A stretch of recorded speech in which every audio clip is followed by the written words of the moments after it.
E condicionam para eliminar o recorte de 2,5% riba o salário de empregado dan público da conosci. Essa que algum de condicionam. Mester de uma ordenança nacional para standardizar a entrada ng de mais alto na Corsol. Mas tem fundo riba presupuesto para financiar o recorte de 2,5% que também quita. Não por pagar o gasto ng aqui for de sostén de liquidez de Holanda. Implementação mais lhe possível de medida ng de landspakket. O recorte de 25% riba salário ng de minister ng e parlamentário ng ta queda na vigor. Ora eliminar o recorte de 2,5% e salário ng de ambtenaar no por surpassar o sum de minister ng of parlamentário ng.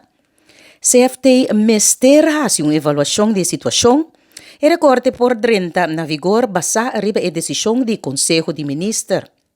Minister Gilmar Pisas aduna instrução na minister plenipotenciário para aguantar a discussão aqui riba a condicionam de reunião de Colégio de Ministros de Reino para nota de acordo com algum ponto.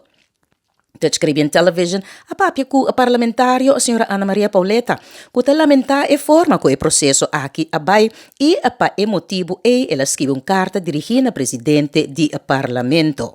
Bom, nós tomamos nota de comunicado em qual o primeiro-ministro está dando informação sobre 8 medidas aqui. Nós, membros do parlamento, ainda não recebemos nada de oficial de nosso primeiro-ministro. Então, aqui está algo sumamente lamentável. Nós sabemos que já acaba quase ano e meio.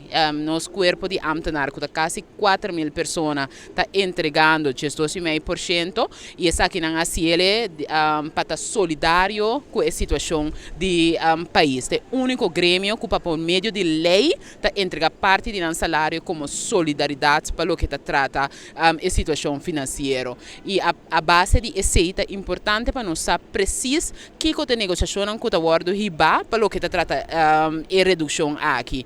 Alguns semanas passadas, o ministro de Finanças, riba su social media, a anunciar que lo paga 3% na ambtenaar aqui. Naturalmente, todo ambtenaar contento, pessoa não atende com a lohanha pago de parte de 10,5%. E agora nós estamos compreendendo de dia para noite, coisa aqui a cambia e lo bem 8 medidas adicionais prometo por quita. Então, medida não bastante contundente e invasivo. Então, é ponto aí nós que a aclaração de primeiro-ministro com nossa cana chega aqui com ministro de Finanças possa anunciar livremente assim que lo paga e agora que está resultado com nota assim dona e genera mais frustração para o que está tratando de sentimento de não salários, mas também de forma intransparente que coisa aqui está canando.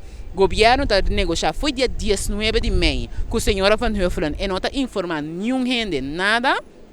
E depois, agora aqui, cuchi, nós tendo para sombra informação aleg que tem 8 medidas e saca comunicado. Essa não tem forma que o governo tem que tratar o parlamento. O parlamento é parte da democracia do país, aqui representante do povo e a intenção de trabalho do parlamento está sair na defesa de grupo na grêmio que tem necessidade da nossa comunidade. Então, no momento aqui, nós estamos sentindo falta de informação do governo e nós estamos sentindo que o governo não está tomando essa situação para o que está de 12,5% aqui na série suficiente para involucrar o parlamento dentro.